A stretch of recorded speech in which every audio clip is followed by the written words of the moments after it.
Светлана Терехова из Селтов на пенсии освоила портал госуслуг, своим опытом поделилась в эссе, за что и получила признание на всероссийском конкурсе «Спасибо интернету», который ежегодно проводит Ростелеком совместно с Пенсионным фондом России.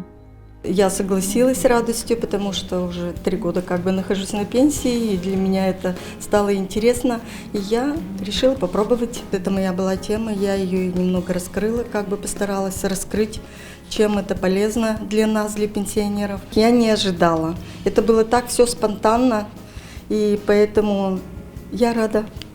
Светлана Терехова – первая жительница региона, занявшая в конкурсе призовое место. Ей вручили грамоту и новый смартфон от Ростелекома. Технологии достаточно активно развиваются. Ростелеком является одним из тех компаний, которые активно продвигают эти новые технологии. Для людей старшего возраста мы проводим обучающие циклы, такие называются «Азбука интернета», где люди могут в онлайн-формате или в офлайн-формате обучаться. И проводим конкурсы, которые называются «Спасибо интернету», где люди могут рассказать о том, как они используют новые возможности, новые сервисы. В конкурсе участвуют представители старшего поколения, пенсионеры и предпенсионеры.